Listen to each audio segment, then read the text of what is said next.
Praise the lord. మన ప్రభును రక్షకుడైన యేసుక్రీస్తు నామంలో అందరికీ శుభాభివందనములు. ప్రతి దినము సంఘములో దైవ సేవకుడు ప్రార్థించవలసిన అంశములను మనము నేర్చుకుందాము. ప్రభు తన వాక్య దర్శనము ద్వారా అనుగ్రహించిన ప్రార్థన అంశములు ఒక్కొక్కటిగా మనము నేర్చుకుందాము. మొదటిది పశ్చాత్తాపము. ఈ పశ్చాత్తాపము మరి పరిశుద్ధ గ్రంథంలో చూసినట్లయితే ఎజ్రా వలె, నెహెమ్యా వలె, దానియేలు వలె ప్రజల పాపములను వారిపై వేసుకొని ఒప్పుకొని ప్రార్థించారంటండి. అది ఎక్కడ అంటే ఎజ్రా గ్రంథము 10వ అధ్యాయము 1వ వాక్యములో చూసినట్లయితే ఎజ్రా ఏడ్చుచు దేవుని మందిరము ఎదుట సాష్టాంగపడుచు పాపమును ఒప్పుకొని ప్రార్థన చేసెను. రెండవది నెహెమ్యా 1:6 నీకు విరోధముగా పాపము చేసిన ఇశ్రాయేలు కుమారుల దోషమును నేను ఒప్పుకొనుచున్నాను. దానియేలు గ్రంథము 9వ అధ్యాయము 20వ వాక్యములో చూసినట్లయితే నేను ఇంకా పలుకుచు ప్రార్థన చేయుచు నా దేవుడైన యెహోవా ఎదుట పాపమును నా జనము యొక్క పాపమును ఒప్పుకొనుచు నా దేవుని విజ్ఞాపన చేస్తుచుంటిని. మన దేశమును పాడు చేయి 7 రకాల ఘోర పాపములను ఒప్పుకొని ప్రార్థించాలండి. అవి ఏంటంటే మొదటిది విగ్రహారాధన పాపము నిర్మూలించబడాలని సేవకులైన వారు, విశ్వాసులైన వారు కూడా ప్రార్థించాలి. వ్యభిచారము, జారత్వము, భయంకరమైన పాపములను నిర్మూలించబడాలని, మత్తు పదార్థములు, బానిసత్వం నుంచి ప్రజలకు విడుదల కావాలని, మన ప్రజలు నాశనము చేయు అవినీతి నిర్మూలన చేయబడాలని, దేశంలో ఎక్కువగా ప్రబలమగుచున్న గురుభక్తి అవ్వాలని, మన ప్రజలను పాడు చేయుచున్న కుల, మత, వర్గ, ప్రాంతీయ భేదాలను మాసిపోవునట్లు ప్రార్థన చేయాలి. మన యవనస్తులు పాడు చేయుచున్న మీడియా, ఇంటర్నెట్ పాపం నుండి వారికి విడుదల రావాలని, ఆ యొక్క చెడు ఏదైతే ఉందో అది నిర్మూలమగాలని ప్రార్థన చేయాలి. ఇది మొదటి అంశము. మరి రెండో అంశము చూసినట్లయితే సాతాను వాని యొక్క కార్యములను బంధించుట కొరకు ప్రార్థన చేయాలి. దేవుడిచ్చిన అధికారమును, అపవాది శక్తులను, కార్యములను బంధించుట. యెహోషువ దావీదు వలె యెహోవా యుద్ధములు చేయవారికి దేవుని సేవకులు, ప్రజలు దేవుని సైన్యం వలె సిద్ధపడినట్లు ప్రార్థన చేయాలి. మత్తయి సువార్త 18:18 చూసినట్లయితే, యెహోషువ 1:6 చూసినట్లయితే, మార్కు సువార్త 3:27 ఒకడు బలవంతుడైన వానిని మొదట బంధించితేనే తప్ప ఆ బలవంతుని ఇంట చొచ్చి వాటి సామాగ్రిని దోచుకొననేడరు. కనుక మనం ఏం చేయాలంటే సాతాన్ని ముందుగా మనము బంధించాలి. రెండవదిగా ఎఫెసీయులకు రాసిన పత్రిక 6వ అధ్యాయం 12వ వాక్యంలో, ఏలయనగా మనం పోరాడున్నది శరీరాలతో కాదు కానీ ప్రధానులతోనూ, అధికారులతోనూ, ప్రస్తుత అంధకార సంబంధులకు, లోకనాథులతోనూ, ఆకాశమందున్న దురాత్మల సమూహములతోనూ పోరాడుచున్నాము. ఇది రెండవ అంశము.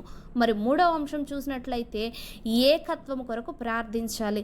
ప్రభువు ప్రార్థించినట్లు ప్రపంచంలో, మన దేశంలో ప్రభు బిడ్డలందరూ, క్రైస్తవులందరూ ఏకత్వం కలిగి, ఐక్యత కలిగి ఉండినట్లు ప్రార్థించాలి.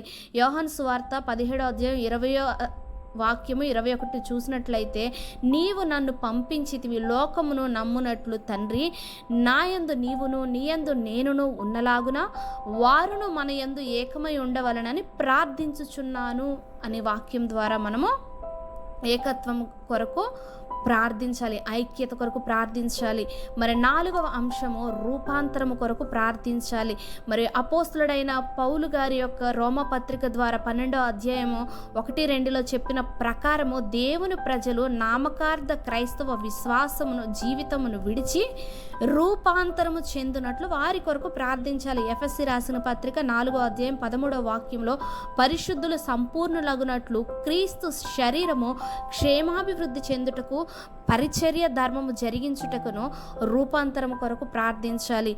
5వది దేశం యొక్క స్వస్థత కొరకు మనం ప్రార్థించాలి. భారతదేశము కొరకై ప్రార్థించాలి, ఇతర దేశాల కొరకై ప్రార్థించాలి. 2వ దినవృత్తాంతాల గ్రంథము 7వ అధ్యాయం 14వ వాక్యంలో, నా పేరు పెట్టబడిన నా జనులు తమను తాము తగ్గించుకొని ప్రార్థన చేసి నన్ను వెదకి తమ చెడు మార్గములను విడిచిన ఎడల ఆకాశము నుండి నేను వారి ప్రార్థన విని విని వారి పాపములు క్షమించి వారి దేశమును స్వస్థపరిచేదను అన్న వాగ్దానమును ఎత్తిపట్టి మన దేశముకి అవసరమైన 7 విధములైన స్వస్థతలను కొరకు మనం ప్రార్థించాలి.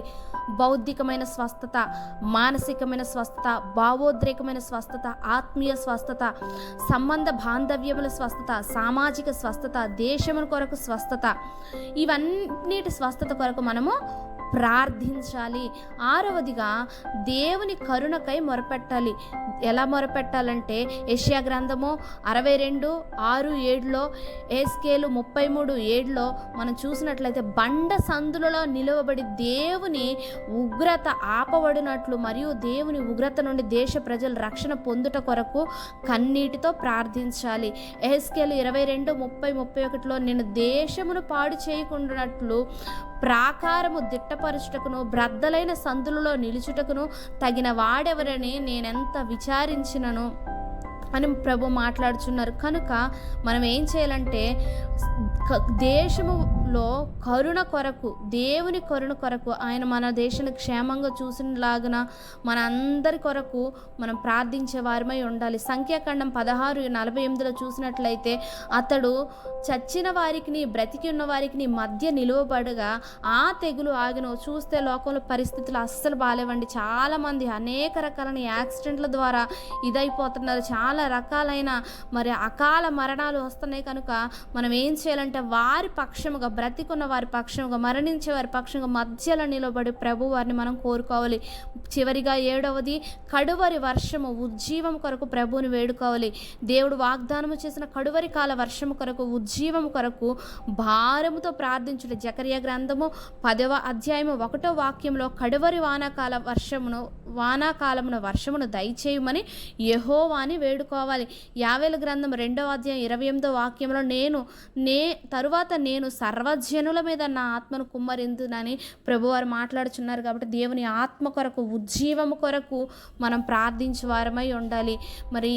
ప్రాముఖ్యంగా మొదటి నుంచి పశ్చాత్తాపము, సాతాను యొక్క కార్యములు బంధించుట, ఏకత్వము, ఐక్యత్వము కొరకు, రూపాంతరము కొరకు, దేశం యొక్క స్వస్థత కొరకు, దేవుని యొక్క కరుణ కొరకు, కడువరి వర్షము కొరకు, ఈ 7 అంశాల గురించి మనం దేవుణ్ణి అడుగువారమై ప్రార్థించువారమై ఉండాలని, ఈ కొద్ది మాటలు మన వినికిడిలో ఫలింపచేసి దేవుడు మేలు చేయాలని కోరుకొనుచు దేవుడికి మరియు మీ అందరికీ హృదయపూర్వక వందనములు. ఈ కొద్ది మాటలు దేవుడు మన వినికిడిలో ఫలింపచేసి ఆశీర్వదించును గాక.